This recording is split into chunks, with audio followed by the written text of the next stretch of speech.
It's arguably one of the dumbest sports that human beings can throw themselves into. I've already had my knee operated on, lower back pain, and just had my left hip replaced. So yeah, you don't walk away unscathed. I missed feeling fit and feeling competent about my body. I was walking around like I was, 70, 80 years old, when in fact I was only in my 40s. I lost about 8 or 9 stone and basically did a complete body reset. Making those changes in middle life actually can reap greater rewards. So it's an online community that I'm trying to build of people who want to explore movement in lots of different ways, with Pilates, with yoga, with resistance, with stretching. It's an absolute pleasure and an honor to help people to move better, feel better. It's being fit in the broadest sense of the word, able to bend down, touch your toes to tie your shoelaces, able to stand on one leg to put your pajamas on, engage in things that give you joy. By the same token, don't avoid things because you've never tried them.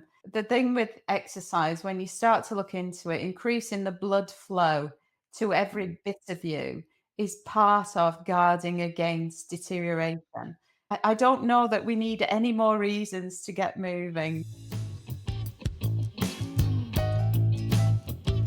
Here I am, Philippa, and having a chat with Jeff Wellstead.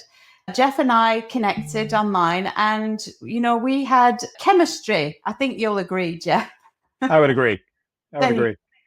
And so today we're talking about wellness, health and fitness, being fit in the broadest sense of the word, able to bend down, touch your toes to tie your shoelaces, able to stand on one leg to put your pajamas on, able to reach to the top shelf in the kitchen, able to scratch between the shoulder blades. So I'm trying to spread the word that Pilates is not just for posh people. You're not bendy enough for yoga. Well, there's no such thing. So how do we make it something that people feel is accessible to them, and particularly in middle life? But, in your past, I know that you were an athlete, Jeff, weren't you? Yeah, no, I was an American football player and did a heck of a lot of fitness and a lot of weightlifting. Yeah, I mean, to the point where I had to have custom made clothing, if you can imagine that, based on my out of control proportions back in the day. Because you were muscly. Yeah. Yeah, I ended up stupidly, with something like 52-inch shoulders. I had a 34-inch waist. I had 19-inch arms already. And so everybody would just look at me and say, "You're an anomaly. You're not going to be able to fit into our clothes. So good luck with that." As I was just entering the business world, mind you, too. So I could ill afford custom made suits. Yeah. Yeah. Well, Funny. I mean, I've always considered myself between sizes, and I thought that was bad enough, but clearly not. So I think we mentioned the very strenuous on your body and lots of hits your body takes, doesn't it? Did you suffer with injury or? Yeah. Yeah. I don't think if you play American football in any way properly, then yeah, you don't walk away without, sadly, having some level of injury. So in the relatively short period of time I played it, I ended up with several broken fingers. I separated my shoulder twice, did damage to my left knee. I think my ankles always ever were challenged. So, and not to mention all sorts of bruising in the rib cage in the back and everything else. So yeah, it's arguably one of the dumbest sports that human beings can throw themselves into. And I find it much more fun to watch it on TV nowadays and watch other people do it. Yeah, I mean, why not? But this leaves its mark, doesn't it? You don't walk away completely intact from those kinds of No. things. And you kind of carry it with you then through your life, I guess. You do. I mean, listen, I've already had my knee operated on. I've had, arthritis in various degrees in my hands and fingers from the punishment I gave them, lower back pain, and just had my left hip replaced last year just for fun. So yeah, you don't walk away unscathed. No. So after how old were you when you stopped playing your sports? Oh gosh, I guess I was like 19 years old, I think, when I finally quit football, and had played for 4 or 5 years up until then. So it didn't take long at all to rack up the the injuries. Yeah, so you were still a relatively young man. And then you mentioned that you embarked on your professional career coming out of that with your 50, whatever it was, inch shoulders. And so now we're looking back on 25 years of a professional life in human resources management. Yeah. Yeah. Well, in honesty, I lied about that. It's probably more like 30 years. And yeah, it was an interesting transition. So, for the first 2 or 3 years when I was working in New York City, it was kind of reasonably common practice that people would kind of take their lunch hours and go to the gym, do a bit of working out and come back. But look, arguably, it was a reasonably, abbreviated session, probably about 45 minutes of actually working out and then racing back to the office, to spend the rest of your day behind a computer. And that's arguably the balance of what I did, aside from commuting, to and from work, and then doing some fun things on the weekends occasionally when I was younger. It was a fairly sedentary lifestyle, and you don't see it creeping up on you. The problem was, is I, from a calorie intake perspective, I was feeding my body very much like I had done when I was playing American football. So, I think I was probably throwing down as much as 6,000 calories a day when I was doing that stuff. I don't think I would have had time to continue that regime, whilst working, but I still ate too much, and too much by way of carbohydrate and things I thought, no big deal. I've always ever eaten this. I've always ever stayed pretty fit. I should be fine to do so. And, the 20s became the 30s. My 30s became my 40s. I had a family right about the end of my 30s. And God, I just, all hell was starting to break loose in my body, and I wasn't even paying attention to it. Lots of weight gain, a lot of joint pain, just about everywhere. Ultimately, type 2 diabetes settled in, which wasn't diagnosed until my mid to late 40s. And yeah, I mean, I just, I got to the point where my doctors were like, Jeff, what are you doing to yourself? This isn't good. You're eating and drinking too much. You're not exercising. You're gaining way too much weight, and you are at risk of stroke, heart attack, all the things that we read about. And you're a very young person, relatively speaking. You should not be having these issues. So yeah, and I have to say, I missed it. I missed feeling fit and feeling competent about my body, the physical aspects of my being. I couldn't keep up with others, even golfing. A lot of people would carry their bags around the course and so forth, and it would really take it out of me to be doing that sort of thing, which again is just ridiculous. I mean, I was walking around like I was 70, 80 years old, when in fact I was only in my 40s. And so yeah, here we are. I've gone through a lot of remedial work, lost a whole bunch of weight based on ultimately having to get a gastric bypass surgery, which was game changing, life changing for me. I quit drinking entirely, which was great because I was a lot of wasted calories, and had to reteach my body how to absorb food. Basically, now kind of focusing on primarily, veg, protein, and fruit as being sort of my primaries. I lost about 8 or 9 stone and basically did a complete body reset. But what I haven't done since that time is I haven't kind of taken on any kind of a fitness regime with any consistency at all. Just again, family, work, commute, everything else just kind of left me feeling just kind of bleached, just exhausted, by the end of every day. And it just started to feel really like Groundhog Day, spiritually, mentally, emotionally, and certainly physically. And so when you and I were talking, because I do human resource work for companies, and it's a real issue right now. A lot of people are stressed out, burned out, feeling very claustrophobic at home. Relationships are suffering. And it's really become a big issue. And I've had to kind of focus on that professionally for other people, but never kind of took it upon myself to say, hey, how are you doing, Jeff? And take any kind of self inventory. And so when I started speaking with you about your yoga and your Pilates and fitness and wellness regime, and you started kind of very gently kind of explaining to me, I guess giving me permission to call all of this up and recognize it for what it was, but then to forgive myself and to say, and here's how you can move forward. Here's how you can dust yourself off and enter in sort of a new regime, a healthier regime to kind of get you back on track. And that's I think really where it's kind of left me. But it's been a bit of a journey, to be honest with you. Well, it sounds like you've traveled quite a long way in quite a short time there.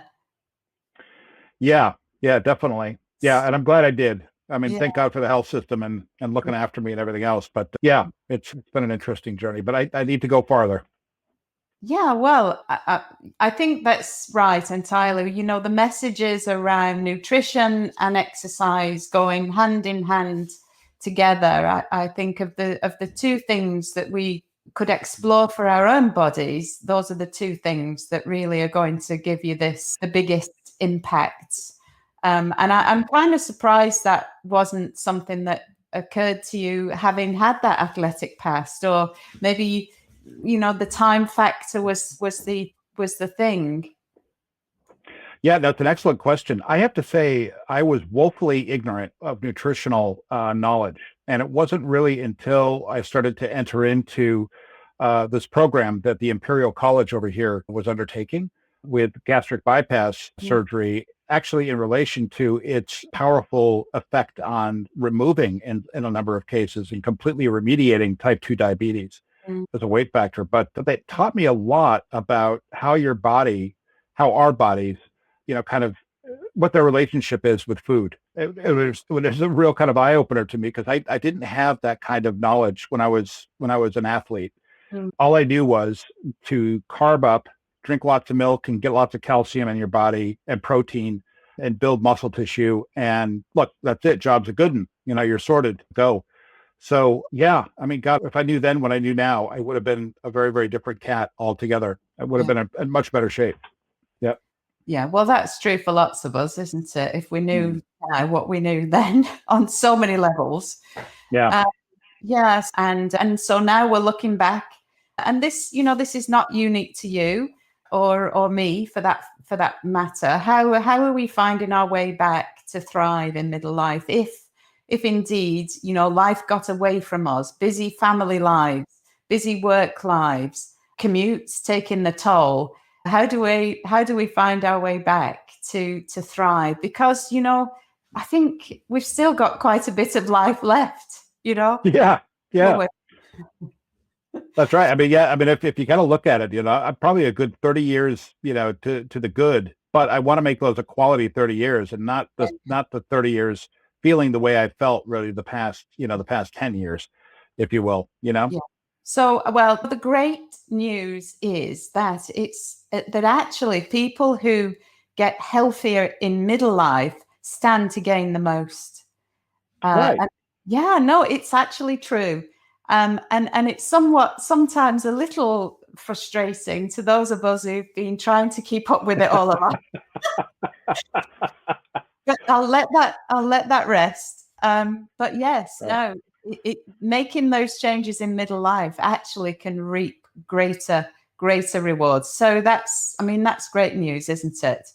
And Yeah. the question is, you've obviously enhanced your nutritional knowledge on this journey following the gastric bypass surgery. Yep. And so now it's really about how can we move more to feel better and live better for longer is definitely where I'm approaching this from. And I think I said, as a physiotherapist, over my career, I've worked with lots of people who have challenges. And so this is there's just that. You're coming at it from a place of unfamiliarity. That is all, isn't it? Yeah. Your body's kind of got a bit of amnesia, but we can work that out.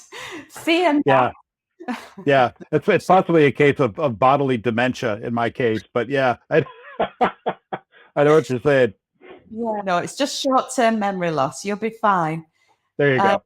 yeah. So, but I think the danger is that if we're not careful, we get all riled up and enthusiastic about things, and maybe set off on a journey that is slightly inappropriate for the stage that you're at. And so it's really important to sort of to evaluate, where are we now? What is it that I'm lacking? What is it that I'm wanting to achieve? And to set off on a path and do that in an incremental fashion as well is the other thing. So you don't want to be throwing yourself into high intensity interval training if you've got, well, I think you did mention that you might have a metal hip going on. I do, which weirdly feels like the best part of me at the moment.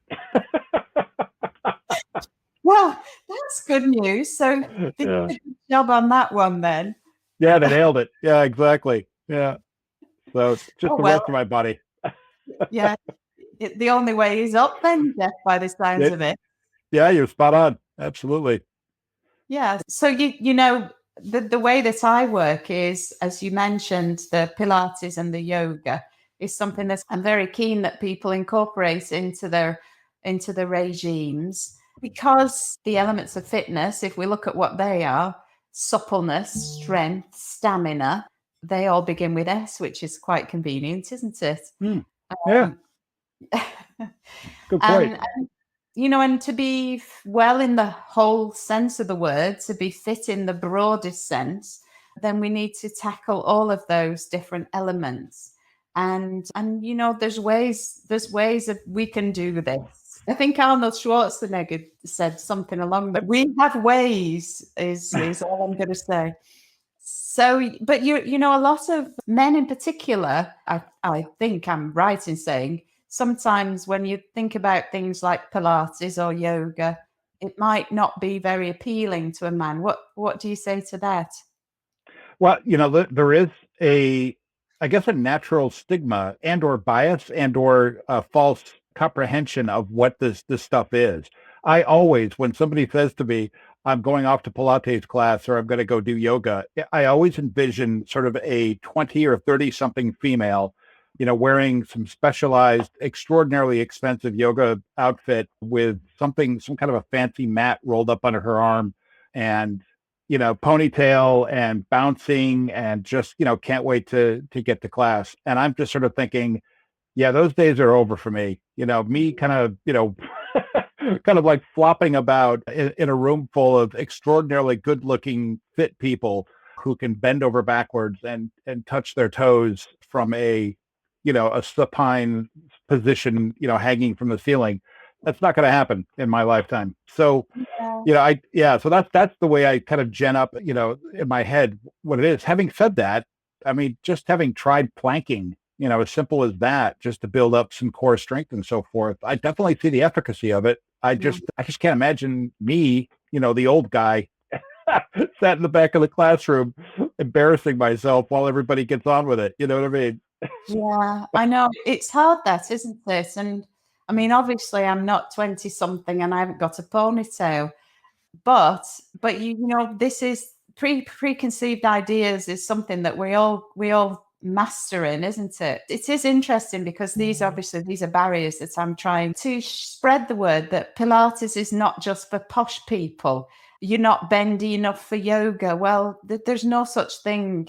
So how do we make it something that people feel is accessible to them, and particularly in middle life when you think sitting cross-legged is a thing of the past, you know? Which is really tragic when you think about it. I mean, how hard is sitting cross-legged? But yeah, it wasn't an option for me in recent years. Mm. Well, it's quite demanding in terms of the range of motion required at the hip joint. So, Yeah. I say sitting cross-legged is it's actually quite a demanding posture. And that, what I don't do is I offer modifications, and supports are there to make these disciplines accessible. It's not an admission of defeat to use a yoga block. It's actually you using your upstairs to think, if I do it this way, then it makes it accessible. And so, as much as possible, that's what I want to do. Our body's our business. It's really important. I'm preaching to the converted now, I know, Jeff, but Well, yeah. Who is yet to go on the full-blown journey for sure. But yeah, so keep going. Yeah, I need the encouragement. yeah, it's about getting to that place of realization.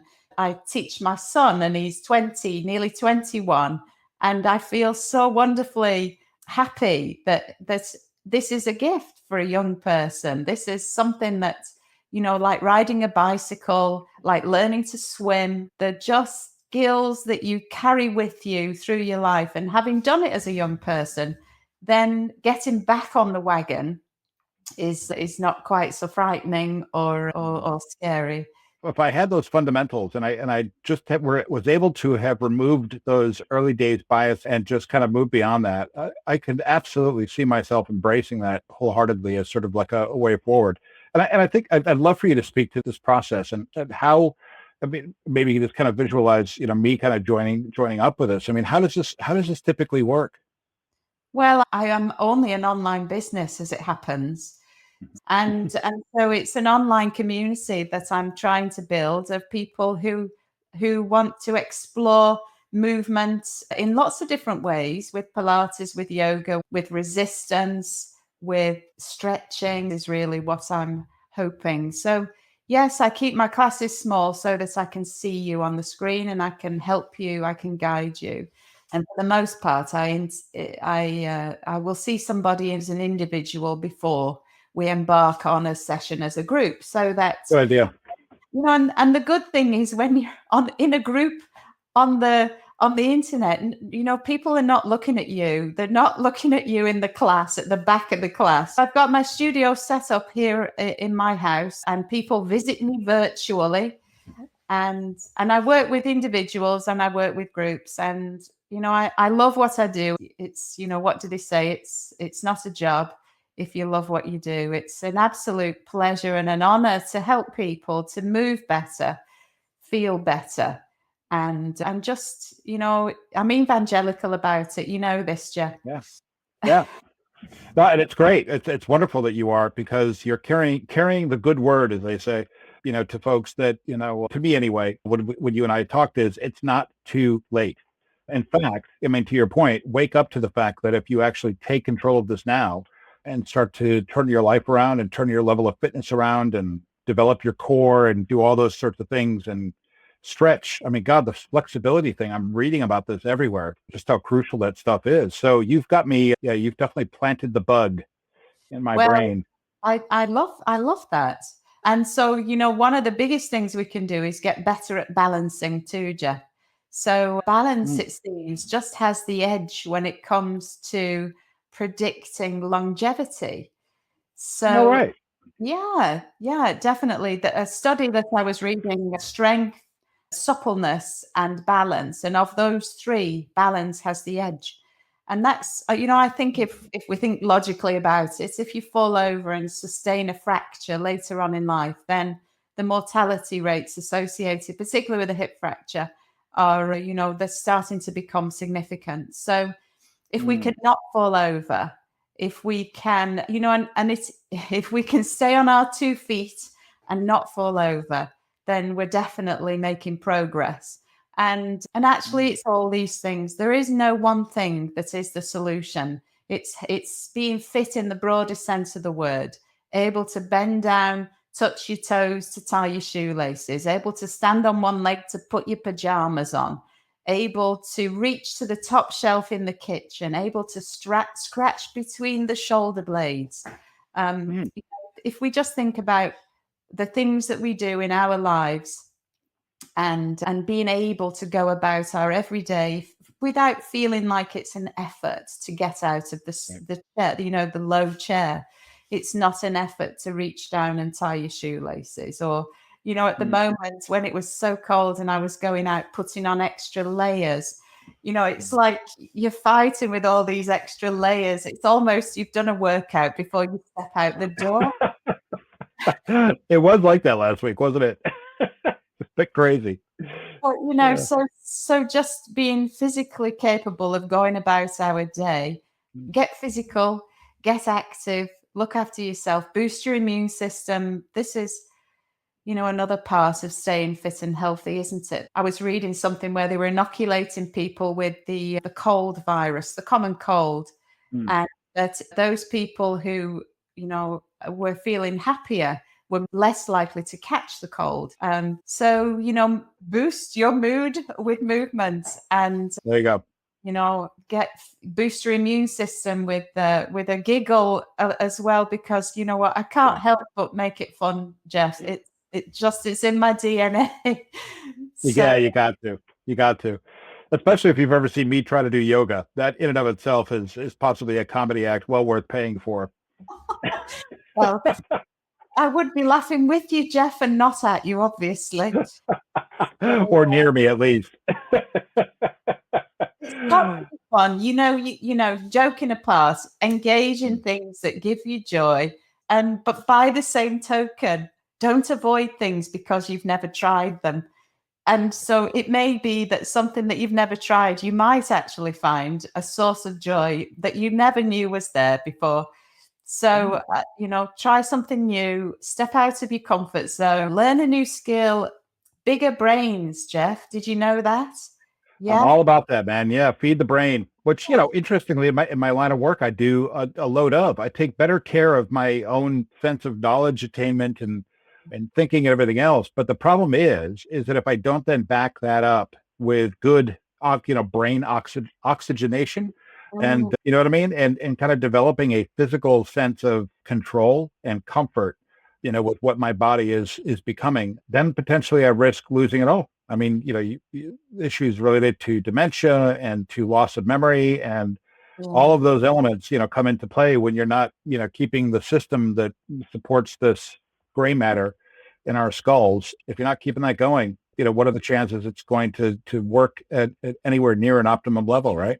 Yeah. I mean, the thing with exercise, when you start to look into it, increasing the blood flow to every bit of you is part of guarding against deterioration. The possibilities Huge. are endless. I don't know that we need any more reasons to get moving than Yeah. If you notice, this is a technique I use basically to keep you talking. So before I actually have to physically work out. So I'm just kind of staving off.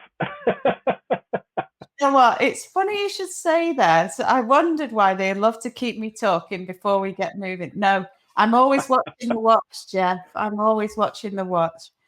Yep. And yeah, you'll So get a full 58 minutes out of an hour. So don't worry. cool. Brilliant. No faffing about then. Straight to it. I love it. Well, you know me, I'm from the north. We just, get straight to it. No nonsense. That's Yeah. perfect. Just like New York City where I came from. For similar folks. Oh, there you go. That must be it. Maybe there's a resonance there. Indeed. Okay. Well, Absolutely. unless you have any more questions for me. The only quick one I have is dispel this last notion that I have that when you are doing yoga, you are Mm. also kind of having to kind of engage with some level of meditation or some completely bizarre incense-filled spiritual, kind of experience. Or is that not what yoga is at all? Well, yes, it's really good that you asked that question. Yoga is what you want it to be, really. And Okay. of course, there are lots of teachers, and as many teachers there are, is how many different approaches you will find. All And right. and so invariably we take something, a learning, a teaching, and we make it our own. And so sometimes it is that you have to explore different teachers because so don't be put off if you come to me and you don't like it, because there will be somebody there that people resonate with different approaches. And so the mindfulness is a big part of yoga. And actually, it's what I've come to love about yoga as I've got older and wiser, is what I'm going to say there. Hmm. So the ability to be able to manipulate your thoughts, your to leave the day behind, to enter a space where we are focusing on you moving, you breathing, you experiencing, whatever it is you experience. And that's going to be Right. different for each of us. So I do teach meditation. I do wholly appreciate the benefits of meditation for myself, but I'm not going to push it on anybody. It'll be quite clear which sessions are lending themselves to this meditation section at the Mhm. end. Some will have more of it, and others will just merely be an opportunity to lie down and have a little rest at the end. And, most people think that's the best bit, to be honest. So, Indeed. Yeah, the bit where you can rest. Well, no, that's really useful. And listen, I didn't mean to poo-poo meditation. I think there's some powerful juju there for sure that needs exploring. certainly from my perspective. But no, I appreciate that notion. Very similar to, kind of work habits like agile working and things of that nature. I have a very similar philosophy, when I speak to CEOs about that, which is, look, you only take this stuff in bite-sized chunks as it makes sense to you for you to use it. And don't force yourself into a discipline that says this is the way it must be. That's ridiculous. So that's very helpful. I really appreciate it, Philippa, and it's been wonderful to know you, because I feel like I'm waking up to this whole side of me that I put to sleep a long time ago. Oh, well, I really appreciate you saying that. And I appreciate your honesty and coming to share with other people the journey that you're taking and still on. And we all are indeed on, a journey of one version or another. And I hope, like I said to you, talking to people is really just my way of reaching out to help more people. It's not all about me, Jeff. It's about the greater good and moving more to feel better and stay healthier, especially now. Good. So Well, that's brilliant. Yeah, but thank you very much for that. I've enjoyed it. thank you. Well, thank you for your time. It's been a blast. Thank you. Cool. Thank you very much. See you Take later. care.